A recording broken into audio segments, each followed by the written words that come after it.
Hello मेरे प्यारे बच्चों, तो स्वागत है आपका हिंदी की कक्षा में। मेरा नाम मानसी गुप्ता है।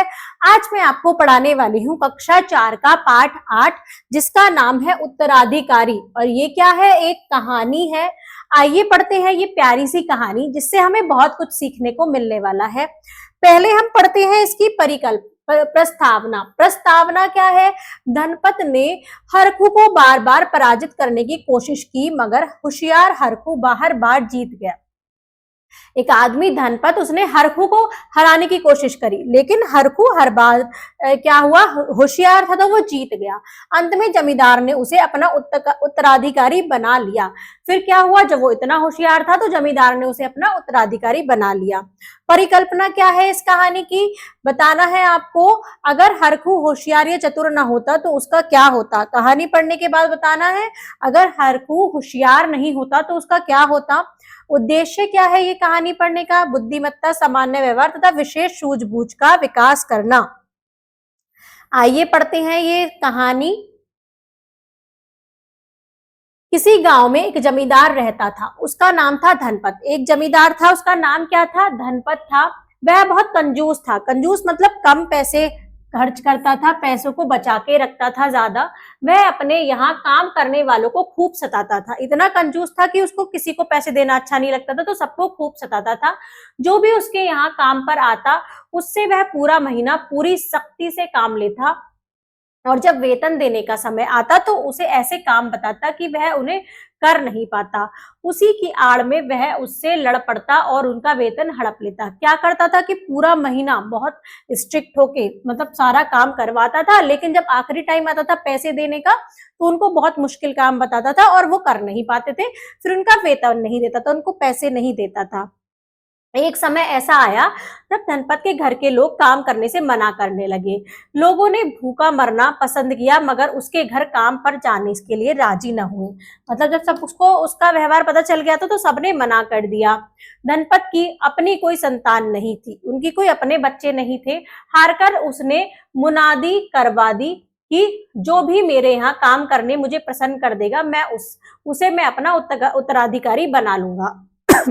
उसका कोई बच्चा नहीं था, तो उसने ये बोलवा दिया सारे गांव में कि जो भी मुझे प्रसन्न कर देगा अपने काम से, उसे मैं अपना उत्तराधिकारी बना लूंगा। मुनादी सुनकर कोई भी उसके घर काम करने पर राजी नहीं हुआ। मतलब उसका व्यवहार देखकर कोई भी राजी नहीं हुआ। उसी गांव में हरखू नाम का एक युवक रहता था। उसी गांव में कौन रहता था? हरखू नाम का एक आदमी रहता था। वह बहुत होशियार और चालाक था। मतलब वो बहुत चालाक था। धनपत जमींदार की यह घोषणा जब उसने धनपत जमींदार की यह घोषणा सुनकर उसने जमींदार को सबक सिखाने की ठान ली। अब उसको जमींदार का व्यवहार पता था, तो उसने सबक सिखाने की सोची। वह पूरे आत्मविश्वास के साथ उसके घर गया। जब वो उसके घर पे पहुंचा काम करने के लिए, धनपत ने उससे पूछा, मेरे यहाँ काम करना आसान नहीं है। मैं तुम्हें जो काम बताऊंगा वह करना पड़ेगा। अगर नहीं कर सके तो वेतन का 1 पैसा नहीं मिलेगा। मतलब अगर तुम एक भी काम नहीं कर पाए तो तुम्हें तनख्वाह नहीं मिलेगी। अब क्या हुआ? हरखू क्या कहता है? हरखू ने निडरता से धनपत की शर्त स्वीकार कर ली। उसके बाद वह काम पर लग गया। वह मन लगाकर काम करने लगा। वह सुबह खेतों में चला जाता और शाम होने पर वापस लौटता। उसके काम से जमींदार मन ही मन बहुत प्रसन्न हुआ। वेतन देने का समय आया तो उसने हरखू के साथ भी वही करना चाहा जो वह दूसरों के साथ करता था। वो क्या करना चाहता था कि उसके पैसे नहीं देना चाहता था। क्या हुआ? क्या किया? शाम को हरखू जब खेतों से काम करके लौटा तो जमींदार ने उसके पास बुलाकर कहा, हरखू कल तुम खेत पर मत जाना। घर के पिछवाड़े में बांस के कुछ पेड़ खड़े हैं। उन पेड़ों पर हरी हरी पत्तियां हैं, उन्हें तोड़े बिना ही बैलों को खिला देना। अब उसने एक बहुत कठिन काम बताया। बिना तोड़े पत्ती कैसे खिला सकते हैं? हरखू बोला, हुजूर जैसी आपकी आज्ञा। हरखू मान गया। दूसरे दिन वह सुबह होते ही बैल को बांस के पेड़ों के पास ले गया और उन्हें पेड़ से बांधकर डंडे से पीटने लगा। क्या करा उसने? वहां उसको बांध दिया बैलों को और उनको मारने लगा। मारने से क्या हुआ? बैल जोर जोर से रंभाने लगे और उछल उछल कर पेड़ों के चारों ओर चक्कर काटने लगे। बैलों के रंभाने की आवाज सुनकर धनपत भागा भागा आया। वह हरखू पर चिल्लाया, अरे पापी, बैलों को क्यों पीटना बंद कर। वो क्या कहता है कि बैलों को मारना बंद करो। क्यों कहता है? हरखू बोला, हुजूर देखिए ना, ये पेड़ पर चढ़ते ही नहीं है, इसलिए इन्हें जोर जोर से पीट रहा हूं ताकि ये उछलकर पेड़ पर चढ़ जाएं। उसने क्या दिखाई? होशियारी दिखाई। धनपत बोला, भगवान के लिए मेरे बैलों को छोड़ दे, मैं हार मानता हूं, फिर कभी ऐसा काम नहीं बताऊंगा। वो हार मान गया, मतलब हरकू ने अपनी समझदारी दिखाई। पढ़ते हैं, बताइए मन की बात, किसी को ठगना कैसा कार्य है और क्यों? अगर हम किसी को ठगते हैं तो वो कैसा कार्य है और क्यों है, आपको बताना है। अब पाठ से बताइए, हरकू किस उद्देश्य से जमींदार के घर पहुंचा? हरकू उसको सबक सिखाने के लिए उसके घर पहुंचा। जमींदार ने हरकू के आगे क्या शर्त रखी? जमींदार ने हरकू के आगे शर्त रखी कि अगर तुम मेरा एक भी काम नहीं कर पाए तो तुम्हें एक वेतन नहीं दूंगा। हरकू बैलों को पेड़ से बांधकर डंडे से क्यों पीटने लगा? क्योंकि वह क्या चाहता था कि बैलों को मारे और वो पेड़ पर चढ़कर पत्ते खा ले। धनपत ने हार मानते हुए हरकू से क्या कहा? धनपत ने हार मानकर बोला कि अब मैं ऐसा काम तुम्हें कभी नहीं दूंगा। हरकू अपनी जीत पर मुस्कुराया और उसने क्या किया? बैलों को पीटना बंद कर दिया। हारकर धनपत को हरकू का वेतन देना पड़ा। अब उसको उसकी सैलरी देनी पड़ गई। अब जमींदार ने दूसरी चाल चली। अब एक बार तो काम नहीं आई, अगला महीना पूरा होने को हुआ तो उसने हरकू को अपने पास बुलाकर कहा, देख भाई हरकू, मेरे मकान की छत बहुत बड़ी है, वहां भरपूर हवा और रोशनी है, तुम कल सुबह वहां गोभी के पौधे लगा देना। उसने क्या कहा कि मेरी छत पर गोभी के पौधे लगा देना। हरकू आज्ञाकारी सेवक की भांति बोला, जैसा आपकी इच्छा मालिक। वो मान गया। अब क्या करता है हरकू, देखते हैं। अगले दिन सुबह सुबह ही हरकू ने कुदाल उठाया और छत पर चढ़ गया। छत पर चढ़कर उसने छत को खोदना शुरू कर दिया। क्या किया? छत को खोदने लगा। छत से खपरेले के टूटकर गिरने की आवाज से जमींदार की नींद खुल गई। जमींदार सो रहा था, आवाज आई तो उसकी नींद खुल गई। वह कुर्ता पहनते हुए कमरे से बाहर आया। हरकू को छत पर देखकर और अपनी छत की बुरी हालत देखकर वह जोर जोर से चिल्लाया, अरे दुष्ट, क्या कर रहा है? वो क्या बोला, ये क्या कर रहा है, मेरी छत क्यों तोड़ रहा है? तुरंत नीचे उतरा। हरकू ने सहज भाव से कहा, क्या हुआ मालिक? मालिक के बच्चे, जल्दी नीचे उतरा। जल्दी नीचे उतर। धनपत चीखा। क्या, क्यों चीखा? क्योंकि वो छत तोड़ रहा था। मालिक, आपने ही तो गोभी के पौधे लगाने की आज्ञा दी थी, इसलिए ही तो छत की खुदाई कर रहा हूँ। खुदाई किए बिना गोभी के पौधे कैसे लगेंगे? इस बार भी जमींदार को अपनी हार माननी पड़ी। वह नरम होते हुए बोला, यह काम बंद कर दे हरकू, मैं फिर तुझे ऐसा कोई काम नहीं बताऊंगा। फिर भी क्या हुआ? धनपत ने हार मान ली। हरकू छत के नीचे उतर आया। वह मुस्कुराता हुआ खेतों की ओर निकल पड़ा, लेकिन जमींदार बहुत परेशान था। अब जमींदार क्या था? बहुत परेशान था, क्योंकि वो उसको तनख्वाह देनी पड़ रही थी। अब कैसे इस लड़के को हराया जाए? इसे कौन सा काम दिया जाए? इसी उधेड़बुन में 20-25 दिन बीत गए। गांव में अकाल पड़ने लगा। पानी न मिलने से धान सूखने लगा। धनपत को एक तरकीब सूझी। उसने हरकू को पास बुलाया और कहा, देख बेटा हरकू, आजकल अकाल पड़ रहा है, तुम कल ही मेरे धान के खेत घर में ले आओ ताकि धान को अकाल से बचाया जा सके। अब फिर से क्या करा? धनपत ने हरकू को तनख्वाह न देने के लिए एक और अजीब सा काम दिया। उसने बोला कि गांव में अकाल पड़ रहा है, तुम मेरी धान की खेती उठाकर घर ले आओ। यह कहकर धनपत ने मन ही मन सोचा कि वह इसकी आखिरी परीक्षा ही होगी, मतलब अब वो उसको आखिरी बार ही उसकी परीक्षा लेना चाहता था। हरकू ने सहजता से जवाब दिया, जैसी आपकी आज्ञा मालिक। उसने कहा, जैसा आप कहो मैं वैसा ही करूंगा। सुबह होते ही हरकू ने अपना काम शुरू कर दिया। उसने जमींदार के घर के चौखट और दरवाजे उखाड़े और फिर दीवार तोड़ने लगा। क्या किया उसने? उसका घर ही तोड़ने लगा। क्यों? जमींदार की पत्नी कुएं से पानी भरकर आ रही थी। उसने जब अपने घर की यह दशा देखी तो भागी भागी अंदर गई। उसने जमींदार को जाकर सारी बात बताई। जमींदार आंखें मलता हुआ दरवाजे की ओर दौड़ा। उसने देखा कि चौखट और दरवाजे इधर उधर बिखरे पड़े हैं। दीवार का भी काफी हिस्सा तोड़ा जा चुका है। वह क्रोध से तिलमिला उठा और चिल्लाया, मूर्ख, क्यों मुझे बर्बाद करने पर तुला है? तू अपनी करतूत से बाज आ। अब क्या हुआ? वो पूरा घर ही तोड़ना शुरू कर दिया। और फिर उसकी किसकी? जमींदार की बीवी ने देखा कि वो घर तोड़ रहा है। उसने जमींदार को जाके जगाया। जमींदार उस पर गुस्सा हुआ। क्यों गुस्सा हुआ? क्योंकि वो कहता है कि तू क्यों मुझे बर्बाद कर रहा है, तू मेरा घर क्यों तोड़ रहा है? हरकू ने सहजता से कहा, मालिक आप ही सोचिए, इतना बड़ा खेत दीवार तोड़े बिना छोटे से दरवाजे में कैसे लाया जाएगा? क्यों तोड़ रहा था? क्योंकि उसको खेत घर लाने के लिए बोला था, तो वो दरवाजा और दीवारें ही तोड़ने लगा। धनपत जमींदार ने जब हरखू की बात सुनी तो उसका क्रोध ठंडा पड़ गया और वह मुस्कुराने लगा। क्या करने लगा? वो भी मुस्कुराने लगा, क्योंकि उसने ही कुछ ऐसा काम दिया था। जमींदार को मुस्कुराते देखकर हरखू डर गया। उसने कभी जमींदार को हंसते मुस्कुराते नहीं देखा था। वह वहां से चंपत होने ही वाला था। चंपत होना मतलब वहां से भागने ही वाला था कि जमींदार ने उसे रोक लिया और उसके सिर पर स्नेह से हाथ फेरते हुए बोला, मैं तो तेरी परीक्षा ले रहा था, तू अपनी परीक्षा में सफल हो गया। उसने क्या कहा कि ये सब काम करवाकर मैं तेरी परीक्षा ले रहा था कि तू क्या करने वाला है, और हरखू क्या हो गया? परीक्षा में सफल हो गया। पाठ से बताइए, अकाल आने पर धनपत ने हरखू को किस प्रकार अनाज बचाने के लिए कहा? धनपत ने हरखू से क्या कहा कि तुम मेरे धान के जो खेत हैं उन्हें घर पर ही ले जाओ, जो अकाल से बच जाएंगे।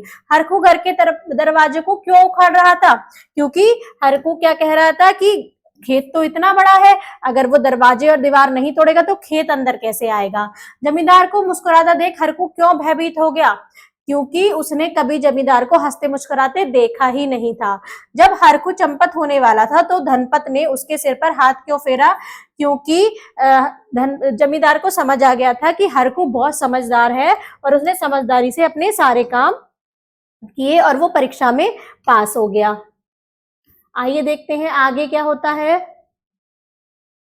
आज से तू मेरा उत्तराधिकारी है। अब जमींदार ने क्या बना दिया? उसको अपना उत्तराधिकारी बना दिया। तू ही मेरा कारोबार संभाल सकेगा। कारोबार मतलब जो उसका काम काज है वो कौन संभाल सकेगा? हरखू ही संभाल सकेगा। पास ही धनपत जमींदार की पत्नी खड़ी थी। जब उसने यह सुना तो उसकी आंखें झलक आई। उसने हरखू को अपना बेटा कहकर गले से लगा लिया।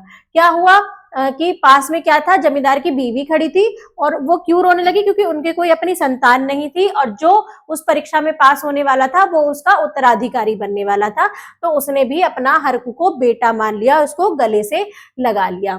आइए पढ़ते हैं, पाठ से बताइए। पहला प्रश्न है, धनपत ने किससे अपना उत्तराधिकारी घोषित किया? धनपत ने हरखू को अपना उत्तराधिकारी घोषित किया।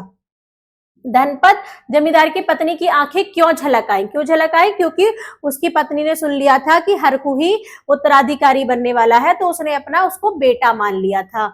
जमींदार ने किसे बेटा कहकर गले से लगा लिया? हरखू को। जमींदार ने हरखू को बेटा कहकर गले से लगा लिया था। आइए पढ़ते हैं शब्द पिटारा। शब्द पिटारा का पहला शब्द है कंजूस। कंजूस मतलब होता है कृपण। सख्ती मतलब होता है कठोरता। मुनादी मतलब होता है घोषणा। चालाक मतलब होता है चतुर या होशियार। वेतन मतलब होता है तनख्वाह। चाल मतलब होता है षड्यंत्र। दुष्ट मतलब होता है बुरा। आज्ञा मतलब होता है आदेश। परेशान मतलब होता है दुखी। तरकीब मतलब होता है उपाय। अकाल मतलब होता है सूखा या अनावृष्टि। हिस्सा मतलब होता है भाग। करतूत मतलब होता है काम। मूर्ख मतलब होता है बेवकूफ। चंपत होना मतलब होता है भाग जाना। और कारोबार मतलब होता है काम धंधा। आइए बच्चों, अब चलते हैं इस पाठ के अभ्यास प्रश्न करने, जिसमें लिखित प्रश्न है। निम्नलिखित प्रश्नों के उत्तर दीजिए। धनपत जमींदार का स्वभाव कैसा था? धनपत जमींदार का स्वभाव कंजूस और कठोर था, सख्त था। मजदूर जमींदार के यहाँ काम करने के प्रसन्न क्यों नहीं थे? मजदूर जो उसके यहाँ काम करते थे वो काम करके प्रसन्न क्यों नहीं थे? क्योंकि जमींदार क्या करता था? उनसे बहुत काम कराता था और उसका जब पैसे देने की बात आती थी तो क्या करता था? उन्हें इतना मुश्किल काम देता था, वो पूरा नहीं कर पाते थे और उनके पैसे मार लेता था। इसलिए मजदूर जमींदार के यहाँ काम करके प्रसन्न नहीं थे। इन सब के उत्तर आपको अपनी उत्तर पुस्तिका में लिखने हैं। हरखू ने क्या निश्चय किया? हरखू ने क्या निश्चय किया? हरखू ने जमींदार को सबक सिखाने का सोचा। हरखू बैलों को क्यों पीट रहा था? हरखू बैलों को इसलिए पीट रहा था क्योंकि जमींदार ने बोला था कि बिना काटे बैलों को घास क्या खिला दे? चारा खिला दे। और तो क्या क्यों पीट रहा था? क्योंकि उनको पीट के वो कह रहा था कि तुम पेड़ पर चढ़ो।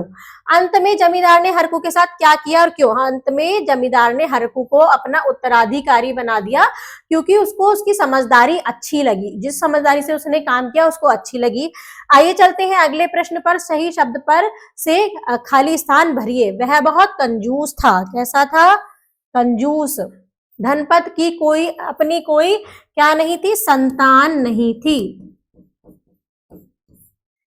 हारकर जमींदार को हरकू का क्या देना पड़ा, वेतन देना पड़ा। खुदाई किए बिना डैश के पौधे कैसे लगेंगे, खुदाई किए बिना गोभी के पौधे कैसे लगेंगे। मैं तेरी डैश ले रहा था, क्या, परीक्षा, मैं तेरी परीक्षा ले रहा था, जमींदार ने ऐसा हरखू से कहा। आइए चलते हैं अगले प्रश्न पर। सही विकल्प के सामने राइट का चिन्ह लगाइए। जमींदार अपने स्वभाव से कैसा व्यक्ति था, सख्त और कंजूस। हरखू कैसा युवक था, होशियार। हरखू बैलों को क्या सिखाना चाहता था, क्या खिलाना चाहता था, बांस की पत्तियां। जमींदार ने धान के खेत कहाँ लाने के लिए कहा, जमींदार ने धान के खेत घर में लाने के लिए कहा। आइए देखते हैं मौखिक प्रश्न। मौखिक प्रश्न है, धनपत जमींदार ने क्या मुनादी करवाई, धनपत जमींदार ने मुनादी करवाई कि जो उसके यहाँ आके काम करके उसको खुश करेगा वो अपना उत्तराधिकारी उसको बनाएगा। जमींदार ने हरखू के सामने क्या शर्त रखी, जमींदार ने हरखू के सामने शर्त रखी कि अगर तुम मेरा काम अच्छे से नहीं कर पाए तो मैं तुम्हें वेतन नहीं दूंगा।